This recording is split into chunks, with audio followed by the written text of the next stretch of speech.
नमस्कार प्रेक्षकांनो.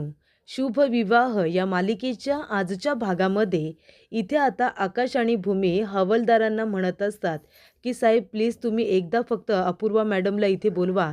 आम्हाला तिला भेटायचं आहे, तिच्याशी महत्त्वाचं बोलायचं आहे. तेव्हा हवालदार म्हणतात की अजिबात नाही, तुम्हाला त्यांना भेटण्याची परवानगी नाही आहे. मॅडम आता बिझी आहेत. तेव्हा इथे आकाश म्हणत असतो, मग आम्हाला एक फोन तरी करू द्या. आमची मुलगी क्षितिजा लहान आहे हो, तिच्याशी आम्हाला बोलू द्या तरी, ती आमची काळजी करत असेल. तेव्हा इथे हवालदार म्हणत असतात, अजिबात नाही, तुम्हाला फोनसुद्धा देणार नाही आहे. इथे आधी तुम्ही हाताचे ठसे द्या. तेव्हा आकाश म्हणतो, हाताचे ठसे का? तेव्हा इथे हवालदार म्हणत असतात, कारण तुम्ही गुन्हेगार आहात. गुन्हा केलायत ना तुम्ही, घरातल्याच बाईला मारून टाकले, मग हाताचे ठसे घ्यायला नको का? द्या बरे इथे हाताचे ठसे. तेव्हा आकाश आणि भूमी या दोघांनी सुद्धा हाताचे ठसे सुद्धा दिलेले असतात आणि त्यानंतर प्रेक्षकांनो दोघांना सह्या करायला सांगितलेले असतात. तेव्हा आकाश आणि भूमी दोघे जण सह्या वगैरे करतात. भूमी म्हणत असते की साहेब प्लीज आता तरी अपूर्वाला बोलवा, आम्हाला तिला काहीतरी महत्त्वाचं सांगायचं आहे. तेव्हा हवालदार म्हणतात, तुम्हाला एकदा सांगून कळत नाही का? गुन्हेगार आहात ना तुम्ही, मग तिकडे जाऊन बसा. आम्ही तुम्हाला फोन वगैरे देणार नाही, आम्हाला ती परवानगी नाही आहे. अपूर्वा मॅडम बिझी आहेत, त्या फ्री झाल्यानंतर इथे येतील, तेव्हा तुम्ही त्यांच्याबरोबर बोला. आता जाऊन बसा बरं तिकडे. भूमी आकाश इतके प्रयत्न करत असतात, पण हवालदार त्यांच्याशी नीट बोलतसुद्धा नसतात आणि त्यांना मदतही करत नसतात. तेव्हा प्रेक्षकांनो भूमी आकाश जाऊन आता आपल्या जागेवरती बसलेले असतात. तेव्हा भूमी म्हणत असते, आकाश या लोकांचं काय चाललंय? आधी हे सगळेजण आपल्याशी नीट बोलायचे, पण आता बघ ना, जेव्हापासून अपूर्वाने आपल्याला इथे अटक करून आणलंय, तेव्हापासून सगळ्यांचंच बोलणं बदललंय. जर असंच चालू राहिलं तर आपण निर्दोष असतानासुद्धा निर्दोष आहोत हे कसं काय सिद्ध करायचं? तेव्हा प्रेक्षकांनो इथे आता बलदेव आलेला असतो भूमी आणि आकाश यांना भेटायला. तेव्हा त्या ठिकाणी हवालदार उभे असतात. ते म्हणतात, ओ साहेब कुठे चाललात तुम्ही? तेव्हा बलदेव म्हणतो, कुठे चाललो म्हणजे काय? मला भूमी महाजन आणि आकाश महाजन यांना भेटायचं आहे. तेव्हा तुम्हाला त्यांना भेटण्याची परवानगी नाही आहे. बलदेव म्हणतो, का? का परवानगी नाही आहे? हे पोलीस स्टेशन आहे ना, इथे कुणीही येऊ शकतं, कुणीही जाऊ शकतं. त्यामुळे मलासुद्धा त्या दोघांना भेटायचं आहे. हवालदार म्हणतात, साहेब तुम्हाला भेटण्याची परवानगी नाही आहे. तेव्हा बलदेव म्हणतो, तुमच्या लक्षात नाही आहे का? मी अपूर्वाचा नवरा आहे, त्यामुळे त्यांना मला भेटू द्या तरी. तेव्हा इथे हवालदार म्हणतात, अपूर्वा मॅडमने आम्हाला इथे सक्त ताकीद दिले. आकाश आणि भूमी महाजन यांना जे कोणी भेटायला येईल त्यांना भेटू द्यायचं नाही असं आम्हाला सक्त ताकीद देऊन सांगितले. तेव्हा प्रेक्षकांनो अपूर्वा इथे आता फुटेज बघत असते आणि हसत असते, ज्याच्यामध्ये भूमी आणि आकाशच्या तोंडाला काळं फासण्यासाठी भाड्याने लोक आणलेले असतात आणि त्याचबरोबर इथे विनाकारण आक्रोश पसरवण्यासाठी सुद्धा लोकांना बोलवण्यात आलेलं असतं. हे सगळं केलेलं असतं अपूर्वाने आणि मूर्खासारखी आता त्या व्हिडिओ बघून ती सुद्धा हसत असते. म्हणत असते, आकाश आणि भूमी या दोघांची जी काही बदनामी झाली, नाचक्की झाली, ती पुन्हा पुन्हा बघायला मला वेगळाच आनंद होतोय. खूपच आनंद होतोय मला त्यांची बदनामी करून. हे तर काहीच नाही आहे. आकाश आणि भूमी तुम्हाला फासावरती लटकवल्याशिवाय ही अपूर्वा पुरोहित स्वस्थ बसणार नाही आहे, असं ती आता म्हणत असते. त्यानंतर प्रेक्षकांनो अपूर्वा इथे हसत असते, कारण आकाश भूमी यांना अटक केलेली असते, त्यांची बदनामी झालेली असते.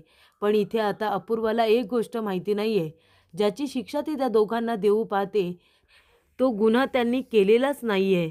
तेव्हा प्रेक्षकांनो या ठिकाणी आता आकाश आणि भूमी दोघेजण अपूर्वाची वाट बघत असतात. तेवढ्यातच तिथे अपूर्वा आलेली असते. तेव्हा आकाश काही बोलायला जाणार, तेवढ्यातच अपूर्वा म्हणते, एक मिनिट, तोंड सांभाळून बोलायचं, कळलं ना? आणि अपूर्वा काय अपूर्वा, आपल्या दोघांमध्ये काय अंतर आहे ना ते लक्षात घ्यायचं. मी अपूर्वा पुरोहित आहे, ACP आहे मी, ACP, आणि ही मर्यादा ठेवूनच बोलायचं माझ्याशी, कळलं का? तेव्हा भूमी म्हणते, एक मिनिट अपूर्वा, तू ही काय भाषा वापरतेस आमच्याजवळ बोलण्यासाठी? तेव्हा इथे अपूर्वा भूमीच्या कानाखाली देते. तेव्हा भूमी म्हणते, अगं तू अशी का वागतेस आमच्याबरोबर? तेव्हा इथे अपूर्वा म्हणते, माझ्याशी बोलताना नीट बोलायचं, हे तुमचं घर नाही आहे, कळलं ना? आमच्याशी वाटेल तसं बोलायला. तेव्हा भूमी म्हणत असते, अपूर्वा आमच्यावरचा गुन्हा अजून सिद्ध झालेला नाही आहे, तो आमच्यावरती हात नाही उगारू शकत, कळलं ना? अपूर्वा म्हणते मी काही करू शकते. याच तर दिवसाची मी आतुरतेने वाट बघत होते. तुमच्यावरती हात उगारण्याचं लायसन्स भेटले मला. त्याच्यामुळे आता मी तुम्हाला धडा शिकवूच शकते. हे जे काही मी केलंय ना, या दिवसाची मी गेली 7 वर्ष वाट बघत होते. कारण तुम्हाला दोघांना मला अशा पद्धतीनेच इथे आणायचं होतं आणि शिक्षा द्यायची होती. आत्तापर्यंत तुमच्यामुळे मला आणि माझ्या कुटुंबाला जो काही त्रास सहन करावा लागलाय ना, त्यानंतर तुम्ही हे सगळं डिझर्व करता. लाज नाही वाटत का रे आकाश महाजन? 7 वर्षांपूर्वी तू माझी आणि माझ्या कुटुंबाची हीच अवस्था करून ठेवली होतीस आणि ती अवस्था आता तुझी झालेली आहे आणि हे सगळं मी केले मी. माझ्यामुळे तुला ही शिक्षा मिळते. तेव्हा आकाश म्हणतो, "अगं भूमी ही काय बोलते? काय केले मी?" तेव्हा अपूर्वा म्हणते, "काय केलेस तू? अरे तू माझ्या वडिलांना मारलंस, माझ्या भावाचा खून केलास. त्या धक्क्याने माझी आई वेडी झाली आणि मला पोरकं व्हावं लागलं. हे सगळं तुझ्याचमुळे तर झालंय ना. पण आता मी तुला दाखवून देणार. जर तू माझं कुटुंब उद्ध्वस्त करू शकतोस, तर मी सुद्धा तुझं संपूर्ण कुटुंब उद्ध्वस्त करू शकते. आणि बघ, मी माझा बदला पूर्ण केला. सुडाची भावना माझ्या मनामध्ये होती. ती सुडाची भावना मी बरोबर योग्य वेळेवरती बाहेर काढलेली आहे आणि तुम्हाला तुमच्या गुन्ह्याची शिक्षा दिलेली आहे." तेव्हा आकाश म्हणतो, "अपूर्वा तू काय बोलतेस? जरा भान ठेवून बोल ना." तेव्हा इथे अपूर्वा आकाशवरती हात उगारायला जाणार, तेवढ्यातच भूमी काठी पकडते आणि अपूर्वाला धक्का देते.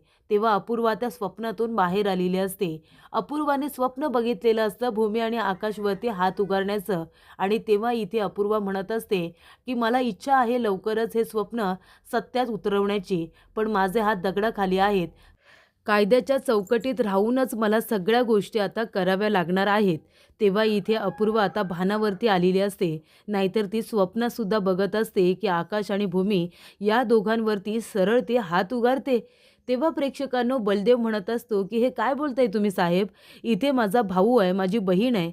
त्यांना मी इथे भेटायला आलोय, संकटातून बाहेर काढायला आलोय आणि तुम्ही मला भेटण्याची परवानगी देत नाही." तेव्हा त्या ठिकाणी चव्हाण आलेले असतात. ते म्हणतात, "काय झालं जाधव?" तेव्हा जाधव म्हणत असतात, की "साहेब बघा ना, यांना भूमी महाजन, आकाश महाजन यांना भेटायचं आहे. अपूर्वा मॅडमने तशी परवानगी दिलेली नाही." तेव्हा इथे चव्हाण म्हणत असतात, की "सर समजून घ्या. वरतून अपूर्वा मॅडमवरती खूप मोठा दबाव आहे.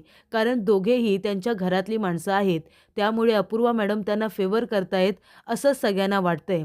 तेव्हा आम्ही त्यांना जरी कस्टडीमध्ये टाकलेलं नाही आहे, त्यांना आम्ही बाहेर बसवले. तुम्ही काळजी करू नका. अपूर्वा मॅडमवरती विश्वास ठेवा. त्या त्यांच्यावरती काहीही चुकीचं करणार नाही. तेव्हा तुम्ही जा, त्यांच्यासाठी एखादा वकील वगैरे बघा आणि त्यांना सोडवण्याची प्रोसेस तुम्ही सुरू करा." असं इथे चव्हाणने सांगितलेलं असतं. पण बलदेवला आकाश आणि भूमी यांना भेटू दिलेलं नसतं. तेव्हा इथे चव्हाण गेल्यानंतर बलदेव म्हणत असतो, की "अपूर्वा बरोबर बोलते. आम्हाला तिच्यावरती विश्वास ठेवायला हवाय. कारण का? इथे अजून भूमी आणि आकाश यांच्या अडचणी वाढवण्यात काहीच पॉइंट नाही आहे. त्यापेक्षा जाऊन मला वकील बघायला हवा." त्यानंतर प्रेक्षकांनो आकाश भूमीला सांगायला एक महत्त्वाची गोष्ट हवालदार आलेले असतात. हवालदार म्हणत असतात, की "चला तुम्हाला चौकशीसाठी घेऊन जायला आलोय. कारण का? तर उद्याच तुम्हाला कोर्टामध्ये हजर करायचं आहे." खरं तर आजच करायचं होतं. अपूर्वा मॅडम यांनी लवकरात लवकर कोर्टाची तारीख घेतली. "उद्या तुम्हाला कोर्टामध्ये हजर करू आणि तुम्ही काय केले काय नाही हा गुन्हा तुमचा आता उद्या सिद्ध होईल. तेव्हा आता चला तुमची चौकशी घ्यायची आहे." तेव्हा इथे भूमी आकाश म्हणतात, "कसली चौकशी? आम्ही काही केलेलं नाही आहे."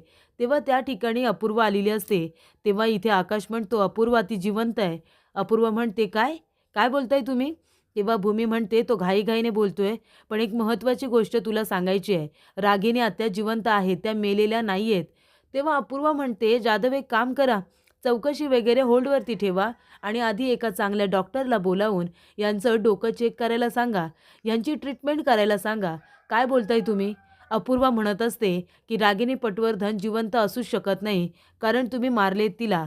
आकाश म्हणतो, "अपूर्वा विश्वास ठेव आमच्यावरती. रागिनी आत्या जिवंत आहे. आम्ही तिला आमच्या डोळ्याने बघितलंय." तेव्हा अपूर्वा म्हणते, "कसं असतं ना, गुन्हेगाराला पकडल्यानंतर आपला गुन्हा सिद्ध होऊ नये म्हणून तो असं खोटंच बोलत असतो." तेव्हा भूमी म्हणते, की "आम्ही जे बोलतोय ते सगळं खरंच आहे." तेव्हा प्रेक्षकांनो इथे आता बलदेव आलेला असतो. बलदेव खूप टेन्शनमध्ये असतो. तेव्हा अथर्व म्हणत असतो, "काय बलदेव दादा काय झालं? खूपच थकल्यासारखा वाटतोयस." तेव्हा बलदेव म्हणत असतो, "हो रे, पोलीस स्टेशनला गेलो होतो आकाश आणि भूमी यांना भेटायला, त्यांनासुद्धा भेटू दिलं नाही. वकील बघायला सांगितलंय, वकिलांना भेटायला गेलो होतो आणि तिकडून आता इथे आलोय. खूप टेन्शन आहे आकाश भूमीचं, काय होईल काही सांगता येत नाही. वकिलांचं म्हणणं आहे की भूमी आणि आकाश यांना जामीन मिळणं खूपच जास्त कठीण आहे, पण तरीसुद्धा ते प्रयत्न करणार आहेत. तेव्हा इथे अथर्व म्हणत असतो की दादा, अरे पण हे सगळं तर होणारच होतं ना. त्यांनी आपल्याला या सगळ्या गोष्टी सांगायला हव्या होत्या. नक्की त्यांनी काय केले आपल्याला सुद्धा माहिती नाही आहे. तेव्हा मानसी तिथे धावत पडत येते. मानसी म्हणत असते, बलदेव दादा आलात तुम्ही? काय झालं सांगा ना. आकाश भाऊजी आणि भूमिताईला भेटू दिलं का तुम्हाला? तेव्हा बलदेव म्हणतो, नाही ना, त्या दोघांना मला भेटू दिलं नाही. आणि आपल्या वकिलांना भेटलो. ते म्हणतायत की जामीन मिळणं कठीण आहे, तरीसुद्धा प्रयत्न करू. सगळे पुरावे इथे आता आकाश आणि भूमी यांच्या विरोधात जात आहेत, त्यामुळे ते सुद्धा काही करू शकणार नाही आहेत. तेव्हा अथर्व म्हणतो, हे तर होणारच होतं ना. तेव्हा मानसी म्हणते, नाही, असं होता कामा नये. भूमिताई आणि भाऊजी हे लवकरात लवकर सुटलेच पाहिजेत. त्यांना काहीही करा, पण तुम्ही सोडून घरी घेऊन या. भाऊजी, तुम्हाला माहिती आहे, इथे क्षितिजा रडते, सारखे आईबाबांबद्दल विचारते, त्यांना का घेऊन गेले म्हणून मला प्रश्न विचारते. मी तिच्या प्रश्नांची उत्तरं काय देणार आहे तुम्ही सांगा बरं. तेव्हा भूमिताई आणि आकाश भाऊजी हे घरी आलेच पाहिजे, तुम्ही काही करून त्यांना आणा. तेव्हा बलदेव म्हणत असतो की काय चाललंय काही कळत नाहीये, सगळ्या गोष्टी हाताबाहेर चालल्यात, कुणाची दृष्ट लागली काय माहिती. आकाश आणि भूमी यांनी सगळं सांगितलं. ही एक गोष्ट का नाही सांगितली की त्यांनी सापळा घराच्या मागच्या बाजूला लपवलाय. तेव्हा अथर्व म्हणत असतो, काय काय बोललास तू दादा? आकाश आणि भूमीने सापळा मागच्या बाजूला लपवला ही गोष्ट तुला नाही सांगितली म्हणजे काय बोलतोयस तू? म्हणजे तुला माहिती होतं का की आकाश आणि भूमिताई यांनी नक्की काय केलंय? त्यांनीच इथे रागिनी पटवर्धनचा खून केलाय, ही गोष्ट तुला माहिती होती का सांग ना. तेव्हा बलदेव म्हणतो, नाही अथर्व, नाही, असं काही झालेलं नाहीये. मी काय बोलतोय माझं मलाच कळत नाहीये, माझं संतुलन बिघडलंय. हे बघ मला खूप स्ट्रेस आलाय. आकाश आणि भूमी घरामध्ये नाही आहेत तर. तेव्हा इथे अथर्व म्हणत असतो, नाही बलदेव, सांग बरं तू माझ्यापासून काही लपवतोयस का? हे बघ, मला माहिती आहे आकाश आणि भूमी दोघेजण चुकीचं काही करणार नाही, पण ह्या वेळेला ते चुकलेत का? त्यांनी रागिनी पटवर्धनचा खून केलाय का? सत्य तुला जर माहिती आहे तर आम्हाला का माहिती नाही आहे? अरे आमचं काही अस्तित्व आहे की नाही?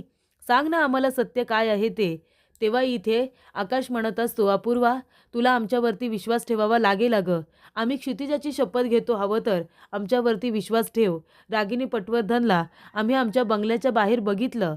तेव्हा अपूर्वा म्हणते, काय रे तुम्ही दोघेजण, क्षितिजाचा तरी विचार करा, त्या लहान मुलीला तरी सोडा रे. स्वतःचा गुन्हा लपवण्यासाठी तुम्ही क्षितिजाला पुढे करताय. तुमचं ना त्या माकडीनीसारखं झालंय.